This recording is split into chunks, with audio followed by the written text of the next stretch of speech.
Ha, they say that my rise to the top is long overdue. I'm just trying to cop a 3-star Goku suit. A better yet, it's Senketsu that fits over loose. Equipped with a light fiber microphone, my flow the truth. Don't let these haters rule over you like the student council. Cause if they see you making moves, then they'll never doubt you. Keep that scissor blade sharper than a surgeon's scalpel. I'm hungry like a back alley doc eating by the mouthful. Hey everyone, welcome back to Let's Pull the Trigger on the podcast where we're opening with a content warning today. If you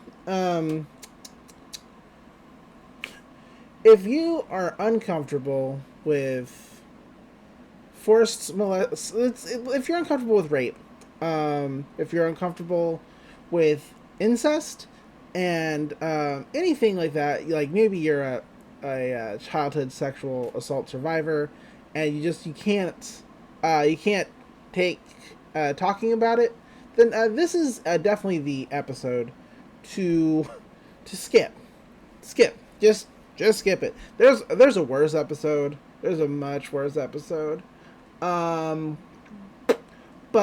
this one's still not good. So yeah, I'm Fire Princess Lily, and I'm joined as always by my good friend Dr. Sea Monster. Hey Doc, how you doing? Besides the obvious, fine. Right. What have you been up to since we last talked? Let's see. Well, I'm still watching The House. I'm a few episodes deeper. I think I'm at episode 13 now. Nice. Really enjoying the heck out of that show. I've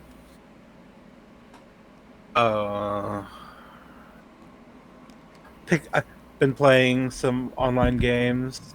Started playing Among Us. Nice. That game's great. Great to just stab all your friends. It's so cathartic. I've never played with any friends, just randos, and I beat them. Oh, you should join my server. Well, not my server, my friend's server. But you guys know all my tricks already, so no. They know all my tricks and I keep winning.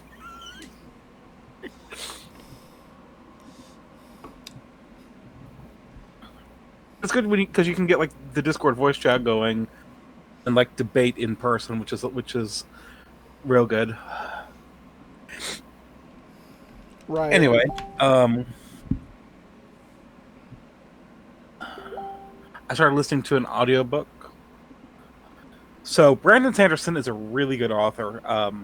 I listened to the first Stormlight Archive book a couple years ago. It was amazing. One of the best books I've ever read. I have a friend who's super into Brandon Sanderson, and he kind of got me into it.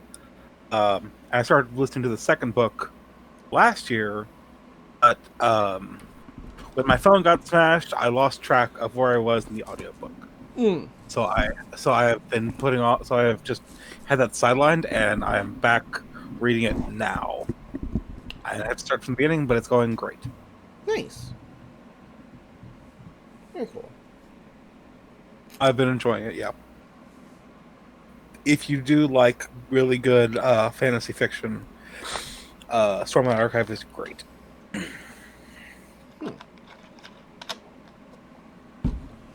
I've been trying to read the Avatar Kyoshi books. I keep forgetting to. I just keep forgetting to. Fair enough. Interestingly enough, they didn't know that Kyoshi was the Avatar. What do you mean? They literally thought it was somebody else. Oh. Like, Kyoshi was apparently an orphan, and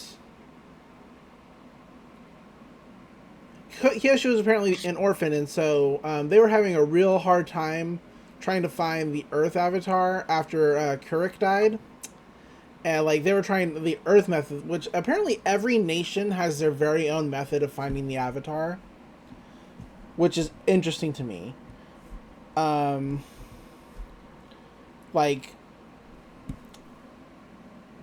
we know that the air nomads do like the toy thing, right?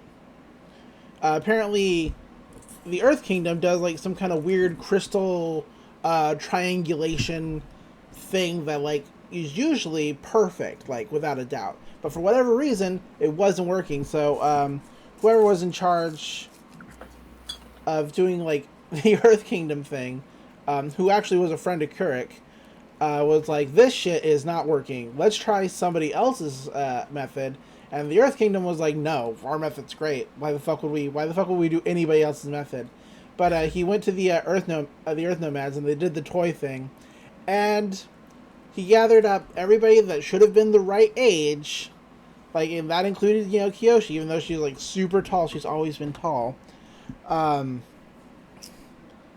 Kyoshi actually picked like a toy that was previously owned by one of the avatars, but because, you know, she was an abused orphan, she ran away. And they're like, oh, that can't be the avatar. So they kept testing people, even though she picked a toy that nobody else had touched all day. And some other kid managed to choose like 4 correct toys. So they're like, oh, this has got to be the guy. And he's real good at earthbending. Like, he can talk through the rocks. It's really weird. But yeah, so where I'm at right now, which is still pretty early in the book, they don't know that Kyoshi is the Avatar, but she is a servant in the manor of the Avatar. The manor of the Avatar was built in Whaletail Bay before it was Whaletail Island. If you know what happened there, Kyoshi separated the island from the mainland when she was the Avatar. But because the people who found the Avatar felt bad for Kyoshi, like, damn, she's an orphan and clearly abused by everybody in this town. We should do the right thing as friends of the Avatar when he was alive. So, you know, it's interesting. I'm sorry, I don't know if you had more to talk about, so you go ahead and talk about more stuff that you're going on. It's like random Avatar moment. No, that's it for me. So, yeah, the Kyoshi books are a comic, right? They're not a comic. Oh, They're a factual book. Oh, nice. Yeah. So I mean, I want to get through that. Apparently, we find out that Kyoshi's gay in the comic. I'm sorry. In these books, I mean, we already kind of knew that via the comics, talking about it, but now we're gonna actually like get to like read it and see it. Well, not see it, but read it. You know what I mean? What else has been going on? Wrestling has been. Well, okay, hold on. So, before I get into wrestling, Gata High School. The first season is officially over. I don't know if they're going to do a second season. I mean, I feel like they have to with the cliffhanger they left it on, which, I mean, it was always going to end on a cliffhanger because it's anime, you know, they're not doing like the whole fucking 800 chapters in a single season. Nobody does that. Like, you know. But it ended, and I mean, I hope people watch it. I really do.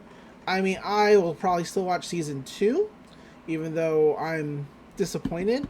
I'm not disappointed in like the animation or anything like that. The animation's like stellar. Like, they went all out for it. So I'm like, animation, great. Choreography for the fights, amazing, awesome. They really moved that story at a breakneck pace. They only had like 13 episodes this season, so sure, I knew they were going to do that. But they also changed story elements that don't make any sense to have changed. Like, I can't tell you because you're watching it, right? No. Oh, are you going to watch it? Honestly, based on what you said, the anime doesn't sound that good. I mean, I think it's still good. It's just like, it's disappointing to me as somebody who's read, you know, the manhwa since 2011. Right. You know, I have a different perspective coming into this. I had lofty ambitions for this anime in my mind, and I don't know that it could have ever lived up to them. Realistically. Yeah, I get that. That's just that's how that goes.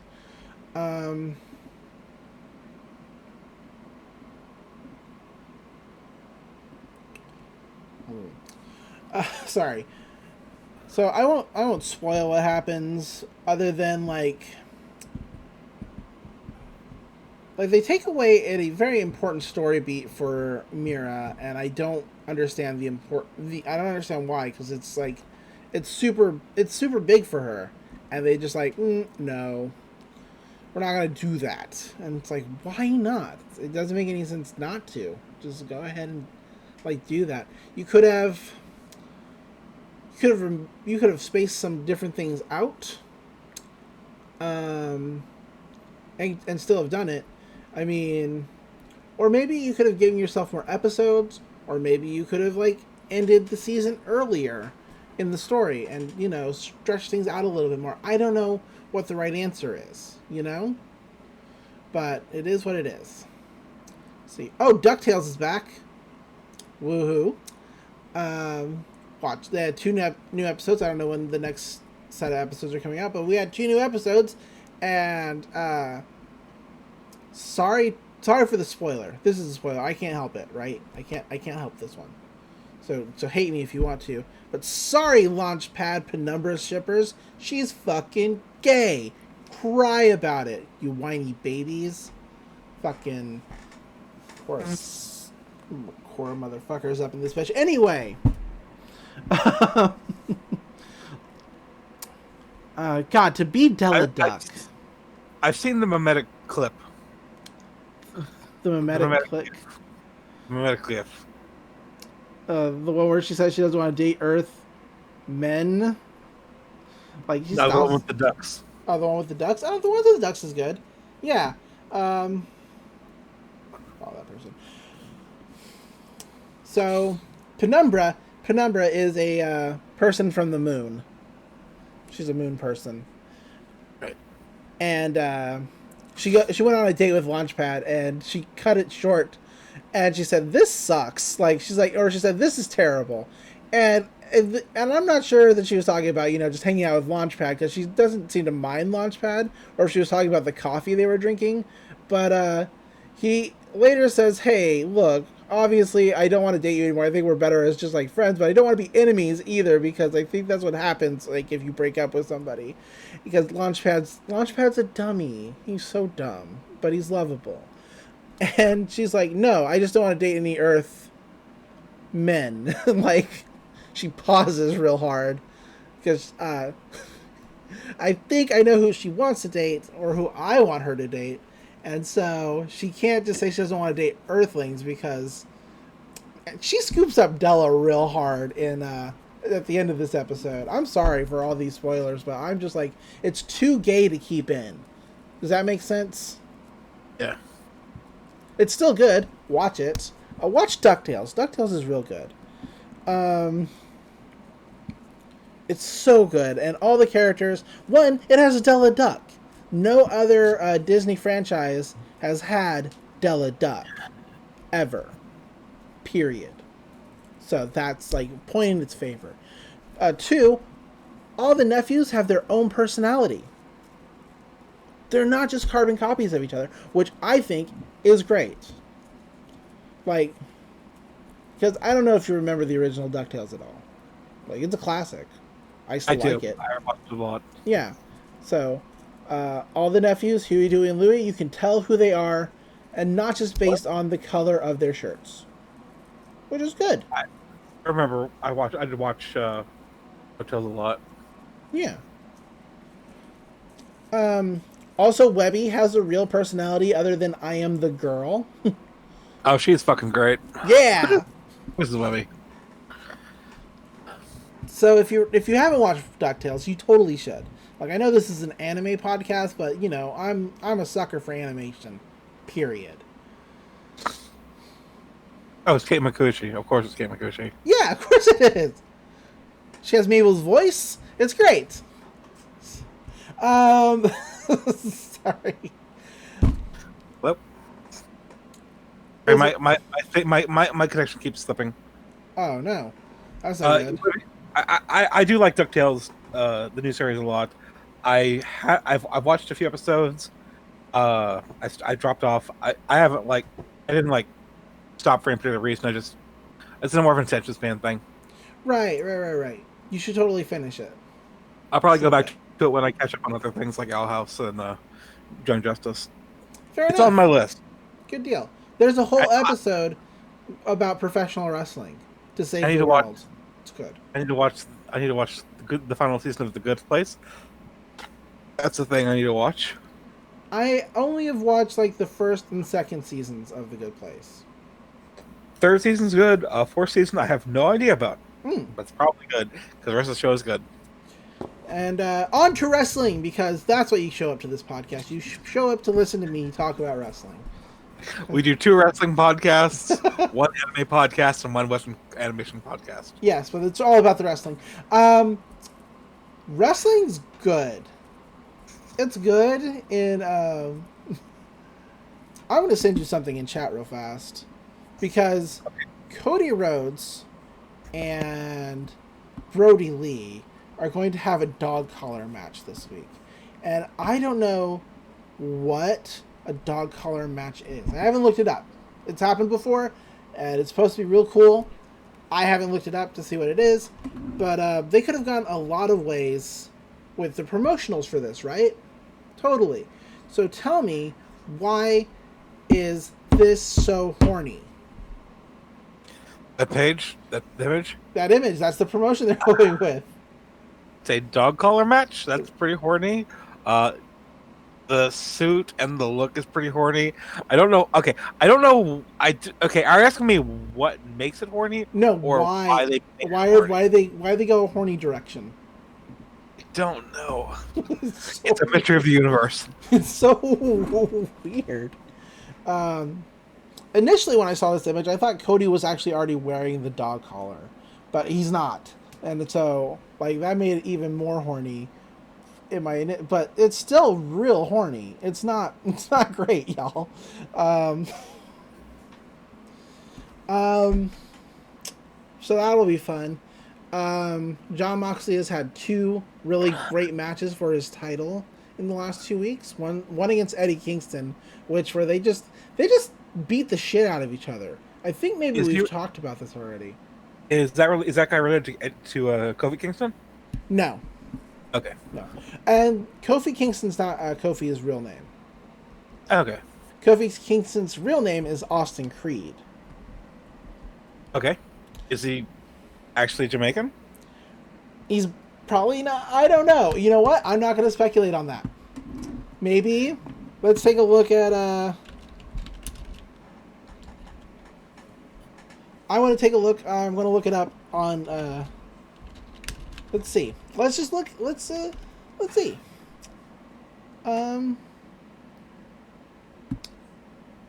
Austin Creed's blah blah blah.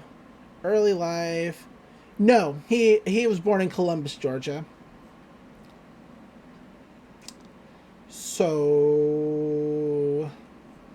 I don't know where his ancestors are from. Actually, it says here he's from Ghana. That's not what his Wikipedia page says. Born in Kumasi, Ashanti. Xavier Woods. Are you looking at Kofi Kingston or someone else? I'm looking at Xavier Woods, aka Austin Watson, who is Kofi Kingston. No, Xavier Woods is not Kofi Kingston. Xavier. Okay, here's some things I know about wrestling. Kofi Kingston, Xavier Woods, and Big E are the tag team, The New Day. That is 3 different guys. Oh. I know The New Day because they always do meme shit. Okay. And like anime. And they do they show up wearing Saiyan armor and they have their own material. I feel really bad. I feel really bad right now. I know The New Day because they're cool. I feel so bad right now. God, I am not a racist. I don't watch WWE. That's fine. I don't watch WWE either. Ad. I just know because of memes. I knew that there were 3 members of the New Day, and I knew 2 names. God damn it. Fuck. I feel real bad about this. So, I don't know where Kumasi Ashanti is. Ghana, I think. Okay, so yeah, it's in Ghana. Cool. He's from Ghana. So, Wow. That's cool. I feel bad. I'm reeling at this. I almost want to restart the entire podcast, but we're not going to. I'm just going to own up to the fact that I fucked up.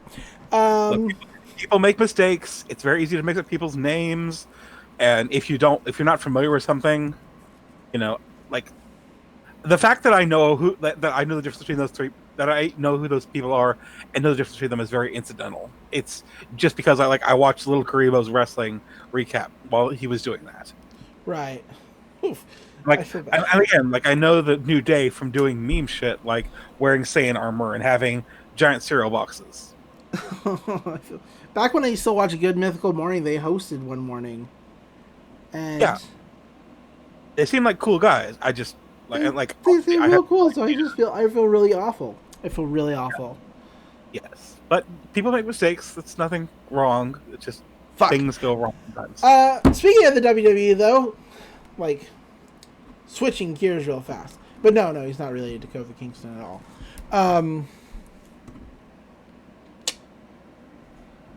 The WWE is making their talent sign new contracts this week. Are they getting medical? No.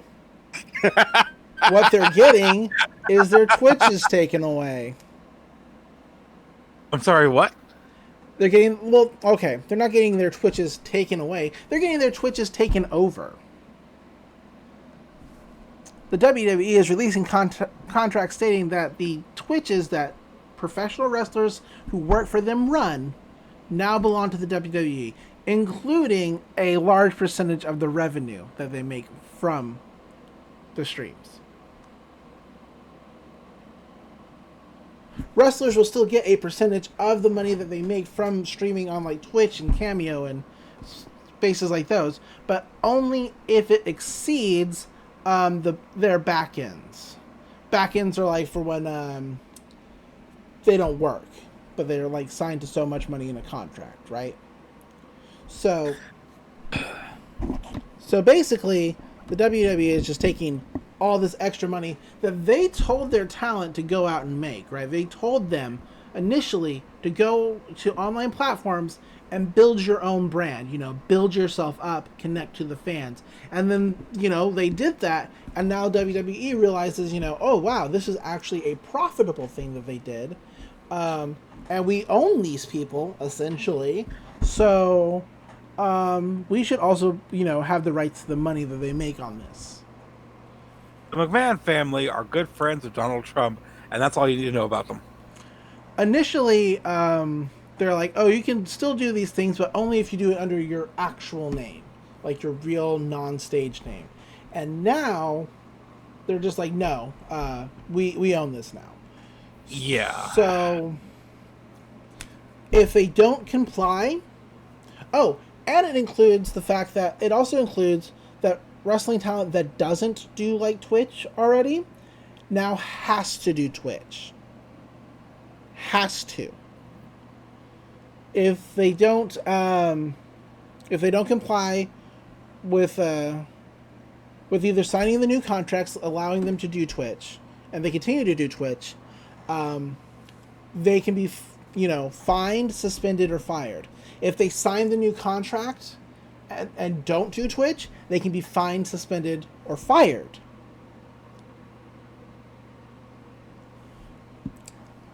Meanwhile, let me just punctuate this. The WWE still wants to call them independent contractors. They can't work at any other promotion. They can't do indies. Now they can't, provide money for themselves through third-party streams. And if they do, most of that money belongs to WWE. And if they don't, they need to be doing it because that's part of their job. But they're independent contractors. Yeah. And before anybody says that, oh, well, wrestlers, they need to unionize. Yeah. It's not like they haven't been trying. The first time they tried, Jesse Ventura got fired for attempting to get wrestlers to unionize in the 80s. Hulk Hogan ratted him out to Vince McMahon. Hulk Hogan is a fucking narc. Hulk Hogan's a fucking narc and a piece of shit. Unionizing wrestlers was getting speed through by via a man named David Starr. And in June, when everything was coming out about wrestling shitbags who are rapists, etc., David Starr was one of those people. So that's dead in the water. I mean, a movement shouldn't be one person, but when the pillar of it is toppled, you have to rebuild it. So it's not like wrestlers haven't been trying. Shit just keeps happening. And so it's like, what really needs to happen, like, you know, is that the McMahon family just needs to be fucking decent human beings. That's never going to happen, but it's what should happen. It should. So it sucks. I mean, if I were working at the WWE, right? If I were, and I built up a huge Twitch following, and you could say that people have been saying, they've been saying it to what's her name, Soraya. She is known as Paige in the WWE, and I really only know that because I follow her because she and Nyla Rose are friends, and she's real like cool with Nyla, and she doesn't have to be. She works for a different company. Like she could be a total like shit show to Nyla. Paige had like a goth gimmick, right? I don't know, something like that. I know that she was in a controversy of some sort involving pornography. Because whatever. Anyway. Like, people have been telling her, like, oh, well, you only have a big Twitch following because you are part of the WWE. But, I mean, there is definitely a set of people who are her fans on Twitch because she was in the WWE. That's not necessarily untrue. However, she had to cultivate a huge fan base. She had to pull those people over because the average watcher of the WWE is 50 plus. That's their demographic. That's who watches the WWE. And I'm going to tell you right now, there's a lot of 50 plus people who cannot use a computer. Period.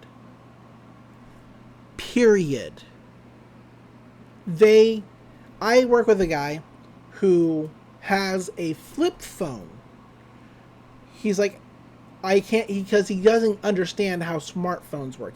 It's too complicated for him, and that's nothing against him. That's just how it is. So, she still had to cultivate people to come watch Twitch, right? A totally computer-based thing. I mean, I guess you can watch it via like your Roku, but once again, that's another piece of technology that they might not understand. So, she's worked her ass off. And so if I'm a wrestler in the WWE and I've worked my ass off to put myself over, you know, using Twitch or some other online service, and I'm making money from that because, you know, it's good supplemental income because it pays maybe even more than my WWE contract, which it was for her.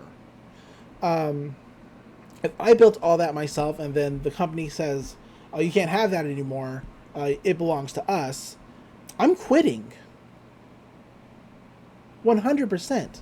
Like, I'm out. I'm done. Bye. And I think, honestly, if I were one of these wrestlers who relies on Twitch, because I know you want to believe that wrestlers make a bunch of money wrestling, especially working for, like, WWE, and some of them do, but not everyone is, like, not everybody's The Undertaker, not everybody's The Rock, not everybody's John Cena, right? Yeah. So, a lot of these wrestlers, they need it, especially since there's a pandemic, and some of them aren't working. And I know I just talked about back ends and whatever. Alright, back ends aren't a lot. So, I would just be like, I'm not signing your new contract. I'm not quitting what I'm doing because I'm making more money doing that. And either you're going to keep me or you're going to fire me. And either way, I'm going to be okay. That would be me. We'll see what happens. But I think it's fucked up. Especially if you want to call these people independent contractors and then control every aspect of their life. Well, yes, I do believe it's kind of fucked up. Yeah. It's kind of fucked up a lot. A lot. Speaking of fucked up things, do you want to talk about this week's episode of Kill la Kill? Honestly, no. All right. Well, we'll see y'all next week. But we have to. We have to. Yeah, okay. So, because, okay, as bad as this episode is, there are important plot points. And we see, in my opinion, we see Satsuki's mask slip. Like, twice in this episode. So. Yeah, that's true. Something that I've been commenting on Loki without trying to spoil anything. Right. Satsuki is definitely not what she appears to be. No, she's playing a long game. Or at least trying to. But let's... How well that long game is working out for her versus what Ragyo is doing, or versus what Ryuko's doing, or Nudist Beach, or any of the various factions going on, is debatable. Right. But like Satsuki is her own side. It's very clear that she is her own side in all this. Exactly. So, we open this episode on a recap being narrated by Senketsu. And so initially when I opened this episode, because I totally spaced this episode, right? I had, I guess, mentally blocked it out for good reason. Yeah. So I thought, oh, it's a recap episode. We don't have to do this. I was gonna message you and be like, hey, you want to do the next episode? But then I got through it because the recap takes 2 minutes. 2 minutes. Yeah, it's like he just goes through at a breakneck pace, and he sort of ends it on like, haha, the pace of Kill la Kill is super fast. Why would our recaps be any different? Which is really good, honestly. It's a good gag. That is like one of the only good gags in this episode. But we get shown basically the highlights. And I think I'm probably mistaken because I usually skip through the intro when I watch, but I think we get a new intro, right? We do have a new intro today. It's real good. It's definitely got a lot of imagery that's going to be important as we go forward in the series. Ragyo and Nui are featured more prominently. Mm-hmm.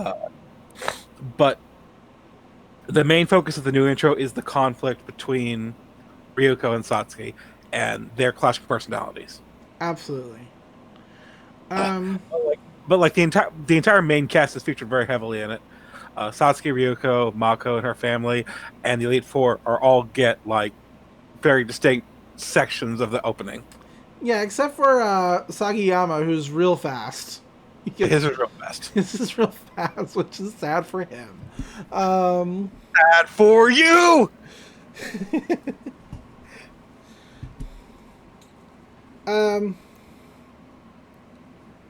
Yeah, but before we get to the new intro, we basically cut in where the last episode cut off, with Satsuki leaving and the Elite Four leaving, and Ryuko yelling, "You bastards think you're vacant with your vacant? You think you're hot shit? You're not hot shit." It's real funny. She calls Satsuki a perpetually frowning caterpillar eyebrow bitch. It's accurate. accurate. This episode is called "The Girl Can't Help It," which interesting name for the episode with everything that takes place. I don't know that the episode's titles necessarily mean anything, but it's dubious at best, in my opinion. They kind of do, they kind of don't. They're all Japanese pop songs, right? That charted in Japan. They usually have very vague connections to the episode, but not really. Right. So we open on the episode proper with Satsuki in the helicopter with the doors closing, and she falls to a knee, and her Kamui Jinketsu is bugging the fuck out, and she looks tired. That's when her butler and Lori are like, "Holy shit, we gotta fix this," and Lori sprays her down with some kind of calming starch of some kind. And she looks absolutely ragged. She takes off Jinketsu, and it's immediately like pinned to a wall. So I guess it can't like attack or break out and reclothe her or whatever. She's lounging around in a comfortable bathrobe, drinking tea. It's very nice. Her butler's like, your level of exhaustion, it's greater than before. You can't keep using a life fiber override mode for extended periods of time. It's not good. It's bad for you. And Sasuke's answer is basically, bitch, I know. But if Ryoko's going to wear a kamui, then I have to wear a kamui, because that's how it works. She's very stubborn. Lori's like, that's stupid. That's fucking dumb. And we find out that Lori is the nephew to Sasuke's butler. Yeah. And he's like, look, you are my nephew, but you need to understand one thing really quickly. When Lady Sasuke makes up her mind about something, you cannot talk her out of it. That's it. And Sasuke actually gives like a smile. She's like, yeah, that's right. It's pretty good. But she does admit that she's been asking, a lot of them. She's like, but just indulge me just a little while longer. That's when a voice comes over the intercom that is very familiar to us, saying, oh, you've been pushing yourself pretty hard, Lady Satsuki. And she's like, oh my god, Nui, is that fucking you? And yeah, it is. It is the High Order Tailor. And they're like, when did you even come on board? And she's like, I go wherever I want. No one can stop me. And since I couldn't, since I'm banned from the academy, I decided to come see what you guys were doing in Osaka. Oh, by the way, your mom wants a first-hand report on the school raid trip results. Nui is the best. Nui's great. Sasuke's like, look, you just wanted to watch me and Ryoko fight. That's the whole reason you're actually here. You're not here to fetch me. And Nui's like, yeah, you got me, but I'm fetching you anyway. You're the only one who truly understands me, which is really a really interesting theme between Satsuki and the women in her life. With the exception of Ryoko, every woman in Satsuki's life feels like only Satsuki understands them. Yeah, that's true. She's got very complicated relationships with the people in her life. Yeah. But each one of them feels like only Satsuki gets me. We are the only ones who are simpatico. And the real news is she just keeps tabs on everybody. Yeah, that's reason. That's fair. But boop. But Sasuke's like, yeah, that's real amusing him from somebody who defies understanding.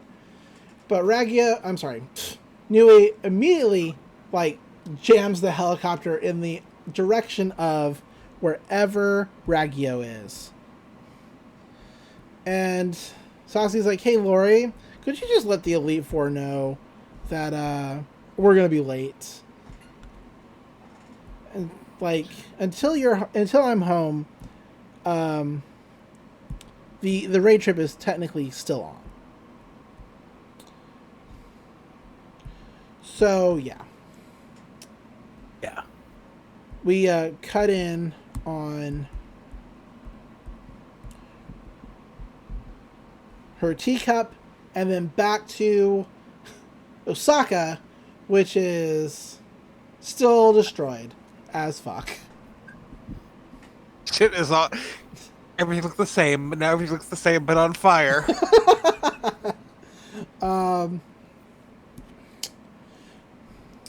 Mitsusuki is like, hey, your battle with Satsuki fighting her to standstill, real impressive. And Ryoko's like, what the fuck are you doing on that wall? And he's like, hey, it's like Sasuke said, everything has shifted now, and so now I'm going to show you everything. You're going to know everything. This is the first time that Mako notices that it's Mitsusugi. And he's like, oh, right, this is the first time that, you've seen me like this. You've never seen me outside, like, the school homeroom. So, this is my whole deal. And she's like, wow, you're an exhibitionist. You're just like Ryoko. And she's like, do not, no, bad. Bad, Mako.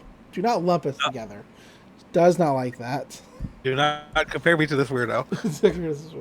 But she says, "Hey Mako, you need to get the fuck home. This is some dangerous ass shit. It's going to be going on now, and you got to go." And Mitsusugi's like, "Yeah, unless you possess an incredible will, it's going to be terrible fighting from here on out, and so you should probably just go home." Mako's like, "You're right. I don't possess an iron will." Ryoko's like, "Yep. You should go home." She's like, "No, I mean, I'm not prepared to go naked just yet, but I have a desire to be Ryoko's friend through thick and thin. So I'm coming with you." Mako, completely not understanding the situation. Because she's kind of a dummy. Does. She cares. That's the important part. Yeah. So immediately, Mitsusugi, the red-haired biker guy, and Mako all jump into a river. And Ryoko follows. Mitsusugi basically says, "Hey, if you want to find out all the information, you better come with me." And so she follows. She plunges into the water, and bubbles come up, and it's a scene transition. There we go. That's right. We transition to the Kirin bathhouse. It's the grand bath of the Kirin estate.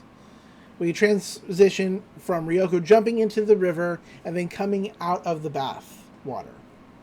She doesn't come out of it, but we do. I hope I'm explaining this in any kind of way that makes sense. Yes. Ryoko goes into the water, and Asatsu's going into the water. It's a very parallel plot thing. Yeah, absolutely. Parallel set dressing, parallel events. Yes. 100%. I believe her butler says, "I'll see to Jinketsu. You have a message from the mistress. She says to please wait in the grand bath." And this is when shit gets weird. So if you've been listening up to now, just skip for a while. Like, I don't know when to come back in. I don't have timestamps on this. Because I'm real bad at that sort of thing. Look, we're not going to go into details, but we will say what happens. Sasuke is clearly still stressed from wearing Jinketsu, so she's having trouble relaxing in the bath.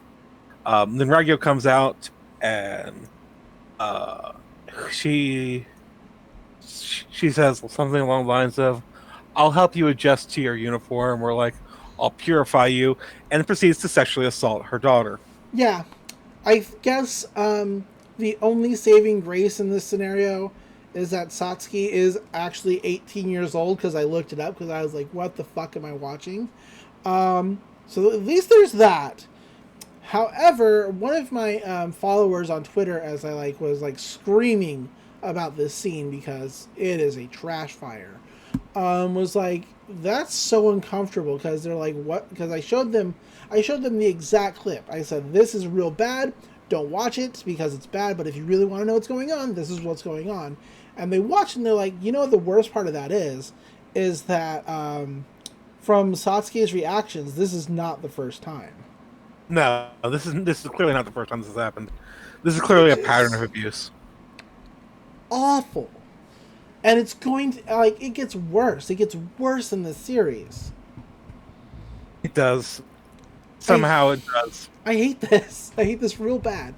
But basically, Ragyo says, hey, the bathwater is, it's filled with minerals to help you attune to life fibers. So, you just need to purify yourself in this. And that's when she does the thing. It's real bad. I don't like it at all. So Should swiftly move along. we are moving along. I'm just trying to skip through it. Yeah. Okay, we cut back in on the nudist beach hideout. It's destroyed. Ryogo's like, wow, this place is fucked up. And Mitsuki's like, yeah, Jakuzure really did a number on it. And he's like, come on, follow me. You're going to find out everything. And we open on an underground beach.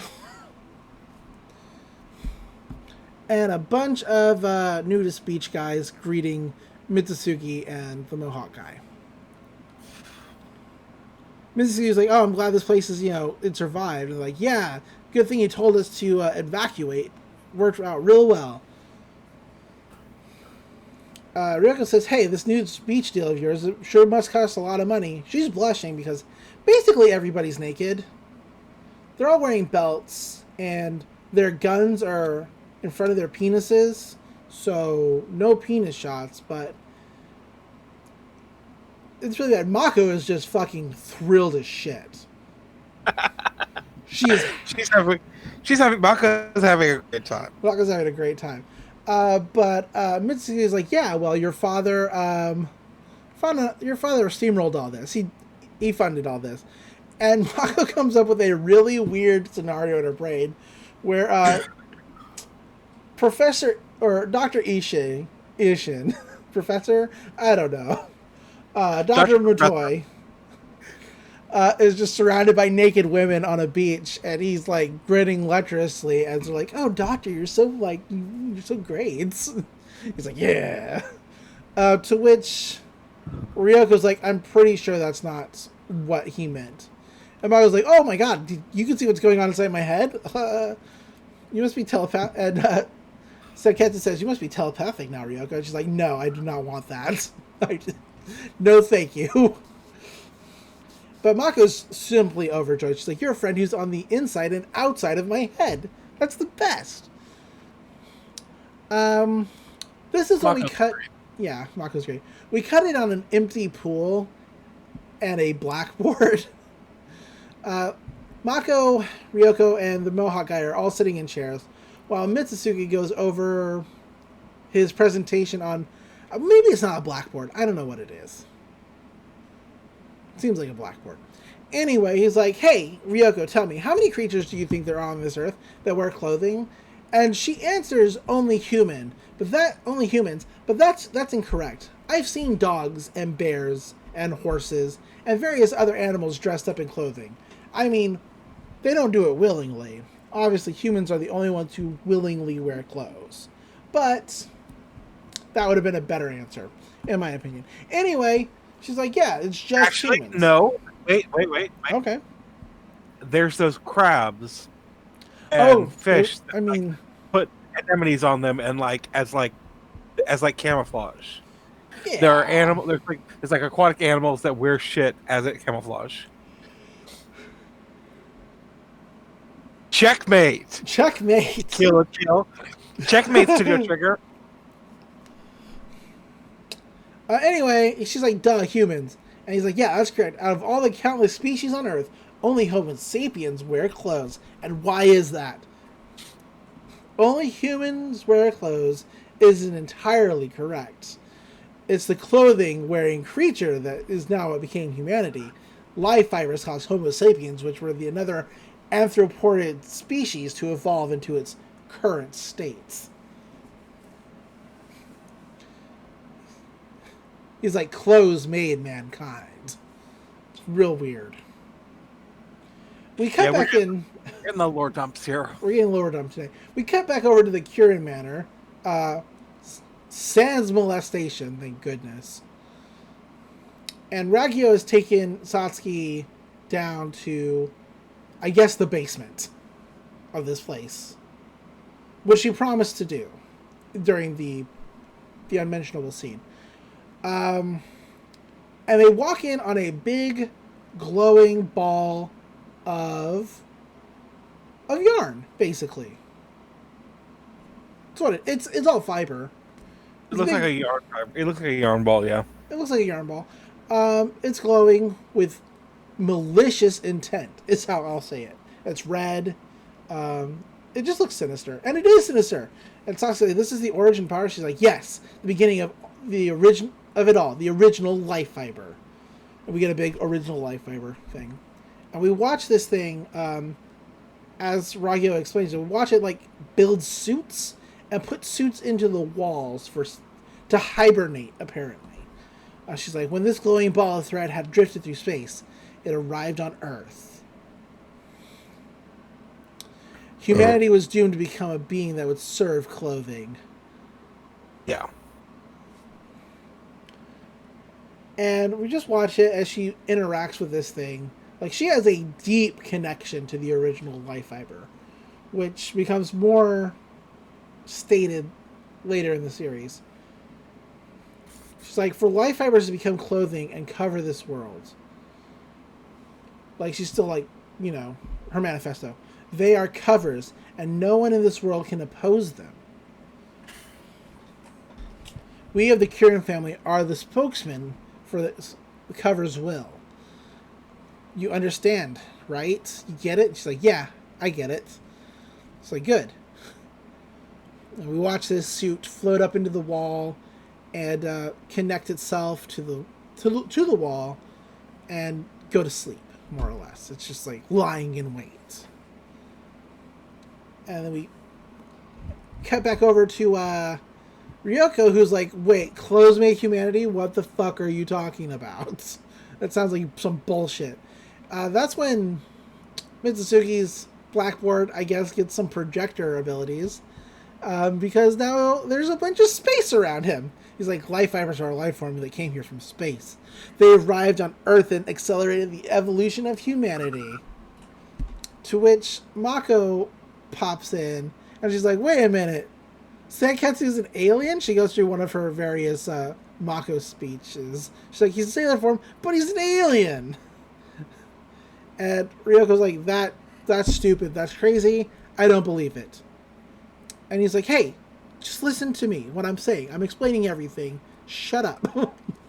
The life fibers are a life form that came here from space. If they infest a world's life forms, parasite, they end up devouring the entire electrical system within that creature and killing it. So they can't be inside us because they would burn us out.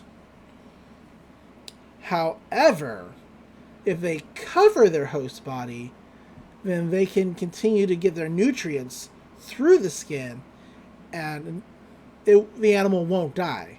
That's why they chose Homo sapiens as their terrestrial creatures, because we have the most accelerated brain so far, and then they just pushed us even further. I'm not saying it was aliens, but it was aliens. But it was aliens. They developed humanity's brain far beyond that of any other terrestrial life form. The numbers multiplied, and they came to stand on top of the ecosystem. But the pinnacle will only be temporary. We were led there by life fibers. In other words, we humans are the life fibers' food, says the Mohawk guy, whose name I can never remember. And Sanketsu starts fucking freaking the fuck out. He's like, whoa, no, I didn't want to eat Ryoko. I'm her friend. This is bullshit. And she's like, hey, calm down. You know, it's fine. You're fine. You're okay. She's like, look, even if this is all true, then why doesn't all clothing have life fibers in them? Humans wear clothing every day, and we go about our lives. And he's like, it's true. Only the people of Hunojo Academy are wearing the messed up stuff. You know, wearing up that messed up clothing. But the only conclusion is that life fibers accelerated human evolution, but then went to a long period of dormancy, leaving only behind the tradition of wearing clothing. And we get like a scene of Mitsusuki going through various outfits for both men and women. Very progressive. He's like, they've only been re-emerging from their silence for about 20 years now. Ragyo Kira must have made contact with the original life fiber, and they awoke once again. He goes through clothing all the way up to Michael Jackson's iconic 80s look. And then we cut back over to the Mohawk guy who's like, yeah, they're waiting to harvest us. They're waiting for their human livestock to grow. And Senketsu is just still freaking the fuck out. He's like, oh my god. I was waiting for Ryoko to mature. Is this why I need her blood? And Ryoko's like, just calm the fuck down. To which Mitsuki's like, hey, I said Ketsu's robe and turned upside down. Then tell him for me that you and him are our only hope. And they're like, hope? He's like, yeah. Satsuki was artificially created by Dr. Matoi to fight life fibers. Bum, bum, bum. Bum, bum, bum. And is the only one, and you are the only one who could wear Kamui to its fullest potential. And she's like, only I can? But why? And he's like, I don't know. You have an unusually high life fiber tolerance. I don't know the fuck why. But that's why Dr. Matoi was aware of. He was aware of them. That's why he made Senketsu for you. It's like, this is all just to thwart the Kirin's ambitions. The doctor originally studied the life fibers under Rakio, but he broke free when he learned the true threat they presented, and he secretly founded this rebel organization. And that is the origins of nudist speech. So much very important lore in this episode. It is. With an incestuous rape. Yep. It sucks. But Senketsu's like, yes, Dr. Matoi, he created me. I remember now. And we get like a little flashback of Senketsu being created. He's like, I was born in that underground lab. But I was put to sleep immediately after I was created until Ryoko arrived 6 months later. I just slept. That's when an alarm goes off and Ishin sees Nui walking through the hallways, and he hides Senketsu real badly. It's a bad hide job, but does it. And Mitsuki's like, hey, I'm sorry I kept you all in the dark for so long, but the Kurins are powerful, and if I had tried to reveal this to you earlier, you definitely would not have fucking believed me. So I couldn't tell you the whole story. And Ryoko turns to the Mohawk guys and says, yeah, and if I got overwhelmed by my life fibers, you would have killed me, right? You would have put me down on the spot without any mercy? He's like, yeah, I fucking would, and I would still do that. He has no chill. Sumuku has no chill.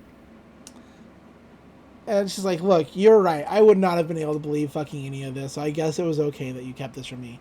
This is when Mitsuki reveals that the clothing made by the Revox Corporation, that's headed by the Kirin family, actually does have life fibers sewn throughout its clothing.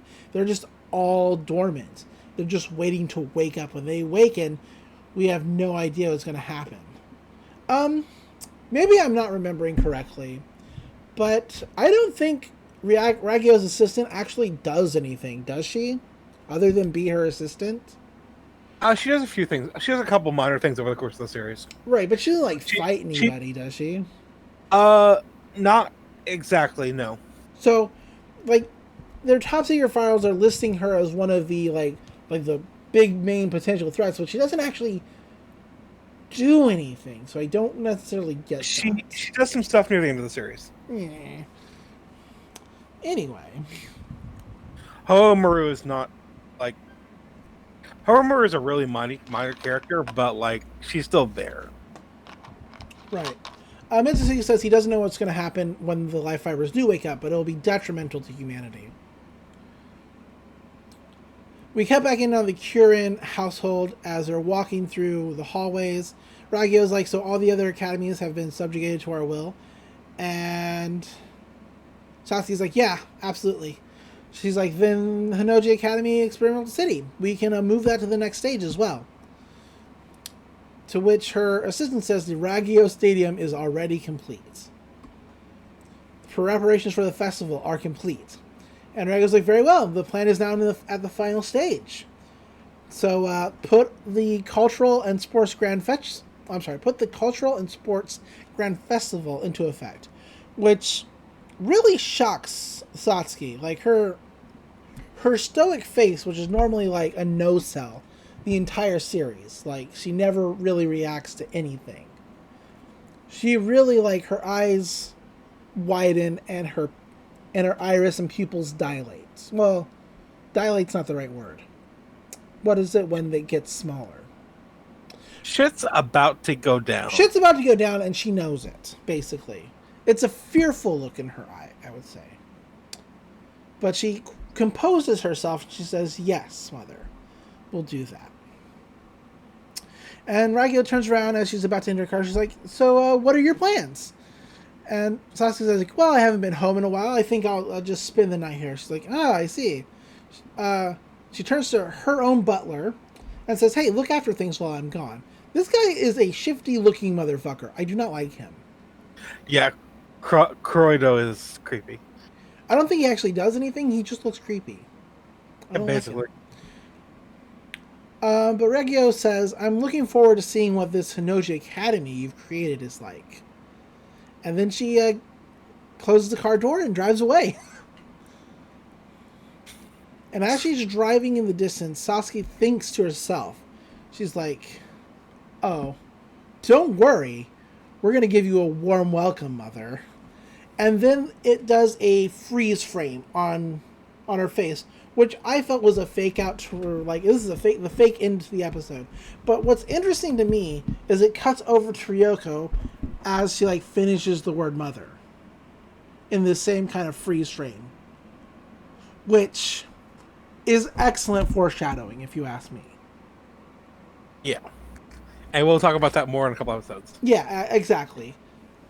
But the frame unfreezes on Ryoko, and she's sitting in a chair. Mako is perpetually falling asleep next to her and waking herself up. They do this, like, 3 times. Of Ryoko just sitting there. Mako falling asleep, waking up, then falling back asleep. She's had a big day. Mako has. She's just tired. Really has. She's all tuckered out. All tuckered out. But that's when Mako's like, oh, now I get it. You want me and Senketsu to work hand in hand and fight for the sake of peace of all mankind. Is that it? And she throws her chair and she's like, to hell with that. And everyone's like, what? She's like, so Senketsu is just a weapon, huh? A combat uniform created to fight? Screw that. He's got a will of his own. She looks very solemn. She's like, created to kill others of its own kind? That's fucked up. Don't you think that's fucked up? And she immediately strips Senketsu from her. And she's like, what's the shock look? Your name's Nudist Beach, right? What's wrong if I take off my clothing? Shut up. Senketsu's like, Ryoko? She's like, I can't put you on to fight. And there's no reason for you to fight either. Like, they're true friends. That's when the Mohawk guy says, hey, he loads his gun and he says, let me tell you 2 useful pieces of information, which is his bit. 1, a convoy that doesn't fight has no value. 2, in which case I will terminate it right here and now. To which Ryoko says, you'll have to kill me first. And he's like, fine, I don't care. I'll be happy to oblige that. They're like, Mitsuki's like, what? And Mako's like, oh, what? She's like, hey, let's just have some snacks and calm down, okay? Look, let's get some souvenir. I borrowed some souvenirs. She eats a chip out of a weird bag. She's like, oh no, this snack is nasty. It's really, and that's when we get the proper freeze frame for the end of this episode. It's very tense, except for Mako's face. It's really good. Yeah. But yeah, that's the end of the episode. I don't know if we get like a new ending here because I didn't watch through it. We do. We get the Mako focus one. Oh, we get the Mako ending. We played the game right and we got the Mako ending. It's very cute. I don't know why the game needed you to go through whatever Satsuki went through with her mother to get the Mako ending, but hey, we did it. Anyway, this episode's a train wreck. It's got a lot of very important lore, and also a rape scene. Also a rape scene. I got nothing. Yeah, me neither. Good on lore. Good on like the one good bit from this, which I've totally forgotten. I forgot what the one good bit that brought me joy was in this episode. There's good jokes. There's decent jokes. Yeah, there are, but I've totally... Show has consistently good sense of humor, which is, like, jarring, actually, compared to what happens in this episode. Yeah. Yeah. God, that was terrible. So I don't have anything else to talk about this episode. If it didn't have so much lore in it, I'd honestly would skip it.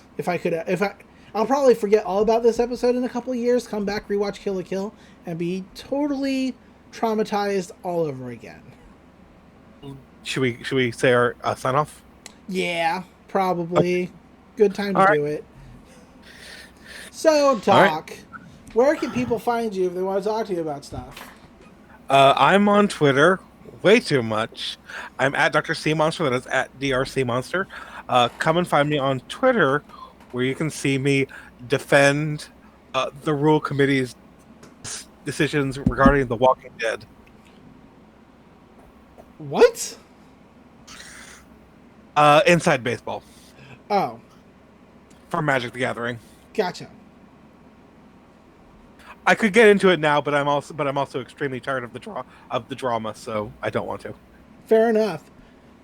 You can find me, as always, on Twitter at DatFirePrincess, spelled D-A-T. Find me on my numerous podcasts, which I promise I'm not trying to make more. I promise.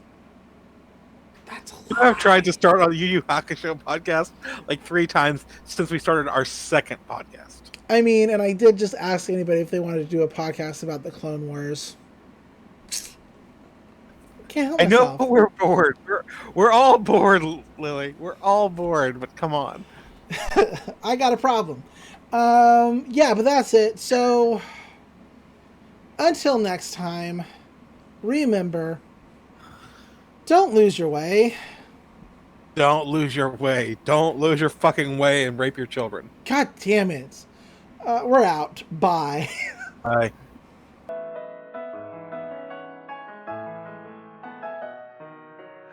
They say that my rise to the top is long overdue. I'm just trying to cop a 3-star Goku suit. Or better yet, a Senketsu that fits over loose. Equipped with a light fiber microphone, my flow the truth. Don't let these haters rule over you like the student council. Cause if they see you making moves, then they'll never doubt you. Keep that scissor blade sharper than a surgeon's scalpel. I'm hungry like a back alley docky and by the mouthful.